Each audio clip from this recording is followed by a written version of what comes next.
નમસ્કાર, આપ જોઈ રહ્યા છો સ્પાર્ક ટુડે ન્યૂઝ।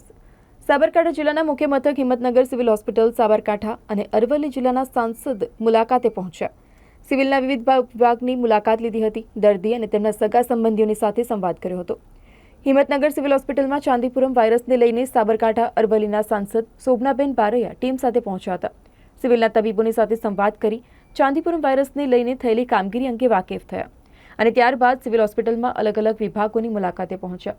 सांसद शोभनाबेन बारैया साथे सिविल आसिस्टंट आरएमओ डॉक्टर विपुल जानी तबीबो पीआईसीयूनी मुलाकात लीधी हती।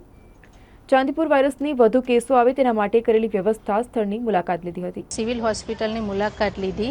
જે ચાંદીપુરા વાયરસ છે એના માટે મેં જોયું હતું કે રોગ ફેલાઈ રહ્યો છે, પણ અહીંયા આવીને જોયું તો જે સસ્પેક્ટેડ બાળકો હતા એમાંથી એકનું સેમ્પલ મોકલેલું છે, બેને રજા આપેલી છે। કુલ 8 બાળકો હતા, એમાંથી 6 બાળકોના આઈ થિંક મૃત્યુ થયા છે અને ડૉક્ટર્સ પણ ટીમ સારું કામ કરી રહી છે।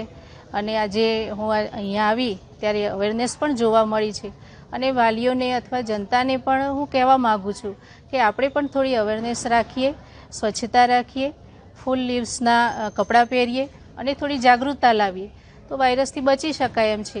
અને જ્યારે પણ આપણને લાગે કે આપણને તાવ આવે છે કે કંઈ ઝાડા ઉલટી થયા છે કે ખેંચ આવી છે તો તાત્કાલિક આપણે સિવિલમાં દાખલ થઈ અને દવા ચાલુ કરાવી દઈએ તો આમાંથી બચી શકાય છે। સિવિલ સ્ટાફ સાથે અમે મળ્યા અને એમણે પણ અમને સારી એવી માહિતી આપી છે અને જણાવી છે અને એ પણ સારી રીતે કામ કરી રહ્યા છે, વાલીઓને જાગૃત કરી રહ્યા છે, સાંત્વના આપીને ખૂબ સરસ રીતે એમના રિપોર્ટ કરાવીને એમની દવા પણ કરી રહ્યા છે।